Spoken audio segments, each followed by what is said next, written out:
and welcome to our Digital Byte on customer services best practices. This is part two. Last time, the last Digital Byte, we talked about positive language and how that can affect the service that we provide in our library.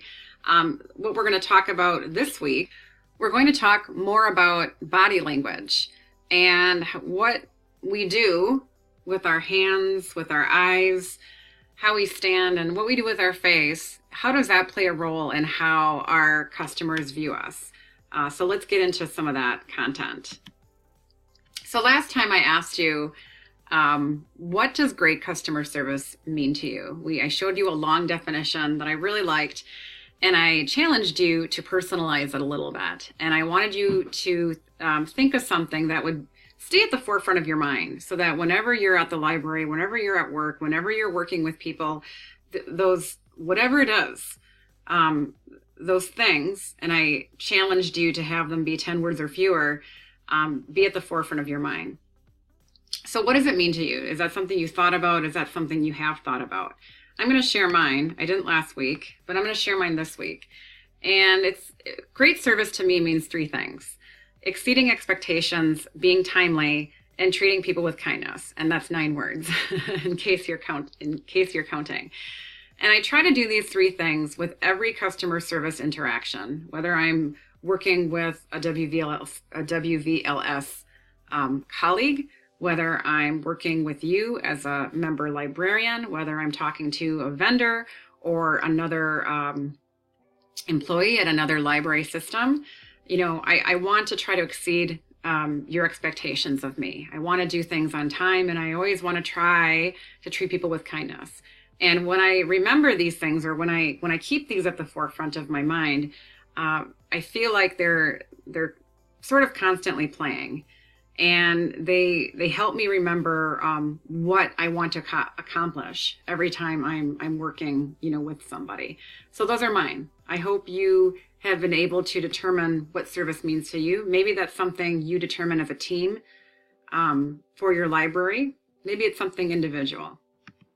We also talked about the 4 Ps a little bit last week, the characteristics of customer service. People want things on time. People want things done promptly. They want programs on time. When you say you're going to have a program, they want a book ready when we say it's going to be ready. They want us to be polite. Do we say hi when they come in? Do we say bye? Do we say thank you for coming in today? Have a nice day. They expect professionalism out of us. They want to be treated with courtesy. They want to be treated professionally. And are we personalizing our service as much we can? So again, the 4 Ps is something we want to always keep in mind also. So positive body language. The interesting thing about it is that over 60% of our cues or of our body language is nonverbal.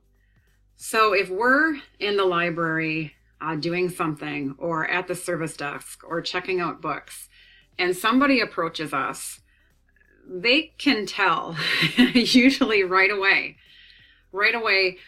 what kind of interaction they will have with us. And I think we can tell that too. If we walk into a store, if we walk into a gas station, if we walk into a restaurant, up to a hostess stand, we kind of know off the bat, okay, what kind of experience will this be? We just know. We know before this person even starts speaking. And that's why body language and having a positiveness to it is so important. So let's take a look more at some of this. We're going to talk about some tips on positive body language and what can we do to improve it. So let's start with our posture. And if you're watching and feel comfortable enough, I encourage you to do some of these movements with me. We want to have a nice straight back. We want to appear comfortable. However, we don't want to appear as stiff as a spine. We want to be mindful of our shoulders. Are our shoulders relaxed? as we're getting tense, if we're working with a customer who is making us a little tense, or if we just happen to be naturally tense that day at work, which does happen, we do tend to do this with our shoulders. We tighten, tighten, tighten. So are our shoulders relaxed? Are we standing up tall? Are we slouching? Which we don't want to do. So we want to have that nice positive posture without looking too tight. The lean can be very effective when we're talking to somebody. It can show that we're interested. It can show, again, that empathy. We talked about empathy a lot in the last Digital Byte.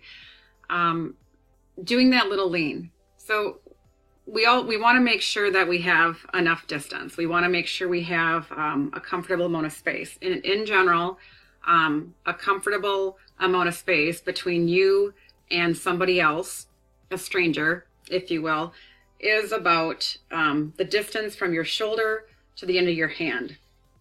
In general, it's 2 to 3 feet. I think I happen to know that my length from my shoulder to the end of my fingertips is like 29 inches or something like that. So I always try to make that imaginary line from my shoulder to the end of my fingertips. I want to maintain that comfortable distance.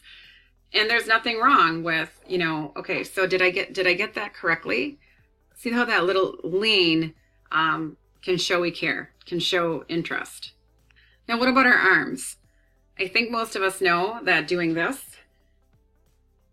crossing our arms in front of us, is never a good sign. It shows we're being defiant. Maybe we don't like somebody.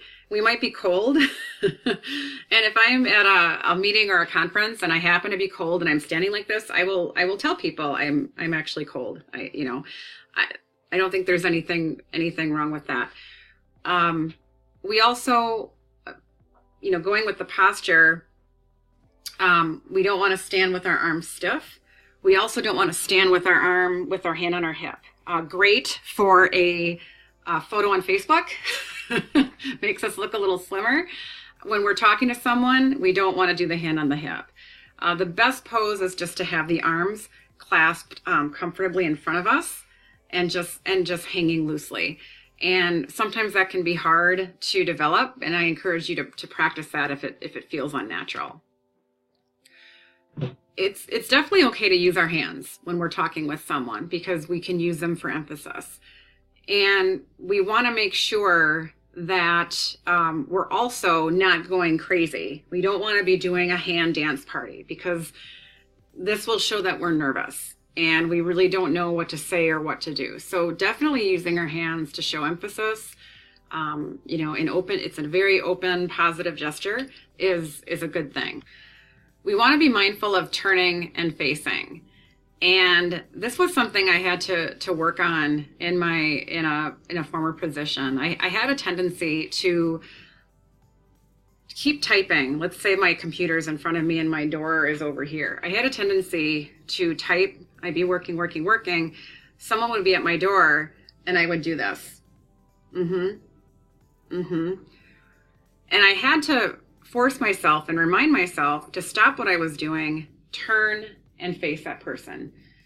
Your shoulders should be directly facing that person, or if that seems too intimidating, you can go shoulder to shoulder with that person. But you want to at least make sure your head is turned toward that person. So if you're at the desk and there's a computer or something that you're working on, when you see somebody approach, even before they approach, you want to stop what you're doing and do the turn and face. Square up your shoulders and give somebody the full attention that they need. We also want to keep our heads up. I don't know if any of you have a policy at your library about having your cell phone out in public or out at the desk. Maybe you do, and if you do, I think that's great. Nobody, and I'm just going to grab my cell phone as an example. Nobody should approach any of us, whether we're at a desk or at reference or customer service, and should see the top of our heads. We should have our head up and looking at people as they come toward us.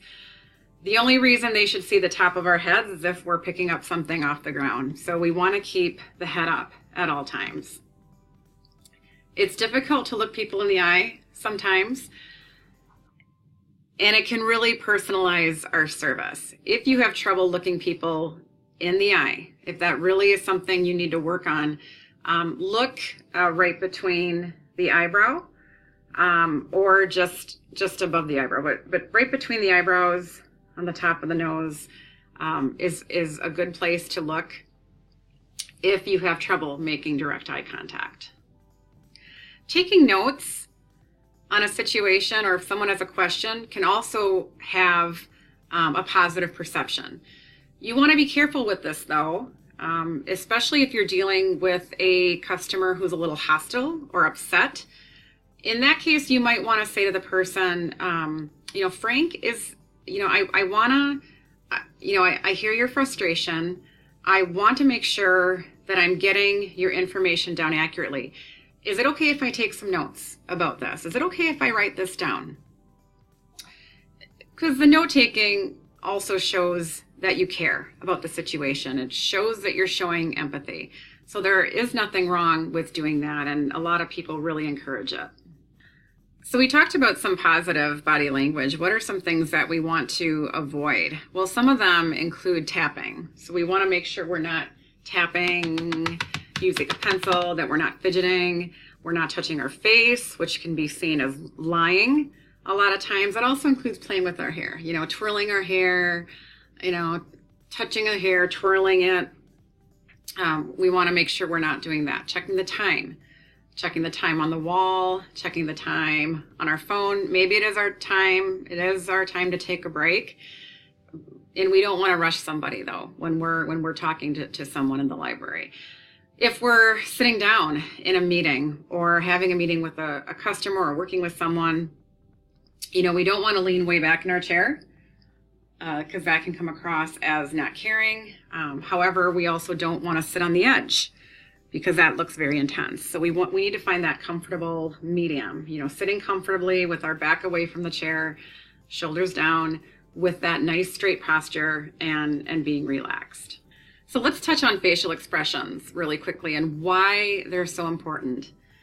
A facial expression is a billboard or an advertisement of the kind of day you are having. Let's say you're having a terrible morning. Your dog threw up on the carpet. Your car wouldn't start. Your dryer broke down. You couldn't find your favorite pair of shoes. Things just aren't going well. We all have bad days, right? They do happen. And when someone walks into the library, they don't care about our bad days. They still expect us to provide them with professional, courteous service. So even if we had a bad morning, if we're having a bad day, we have to put our game face on, each and every day. We can't have that negative facial expression. That's a billboard. That's a billboard to what kind of service they're about to receive. So what I'd like you to think about is your facial baseline. And your facial baseline is the neutral expression on your face, like 90% of the time. When you're not feeling, super happy, when you're not feeling sad, it's just your neutral expression. What does it look like? Well, I'm going to ask you to find out.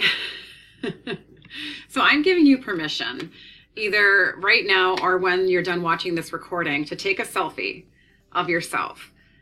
Take a selfie of yourself, not smiling, not trying to look pouty. Just grab your phone and take a selfie. And what does it look like? What is your neutral expression? Are your eyes, do they look happy? Is your mouth turned down? What does your expression say? What is that neutral baseline? It's good to be aware of this throughout the day when we're in the library and different things are coming up in front of us. Because we don't want this, right? I'm not going to say the word. What we've heard of this. This is that face, the B face, where we appear to be angry or annoyed. And we might not be. And some of us just have this. This is a scientific thing. We might have seen memes of Grumpy Cat. And Grumpy Cat is not a grumpy cat. Apparently Grumpy Cat is a very happy cat. And Grumpy Cat has this condition which causes him to look grumpy all the time. So we want to make sure we're not looking like Grumpy Cat. You know, what is that neutral baseline of our face? And what can we do to improve it? So one way we can improve our neutral baseline is by smiling. You know, nothing shocking there. I often read a lot that we smile with our eyes. You know, people see our smile, you know, in our eyes. And when we do smile, we don't want to overdo it, and we don't want it to be in the wrong situation. So the wrong situation for smiling would probably be telling somebody, oh, I see you owe $50 in fines, and when do you plan on paying that? I mean, that's a case where we want to have a positive face. We don't want to put on a big smile. We're not sharing good news. That would seem very fake and not sincere. But by doing things like by smiling, having that pleasant face, nodding, affirming, using that eye contact can show, you know, positive body language right away to our customers. So I hope you found this Digital Byte helpful on customer service part 2, positive body language. I hope they provided just some great tips or some great reminders for you for when we are working with customers at our library. We hope to see you for the next Digital Byte very soon. So have a great rest of your day, and so long.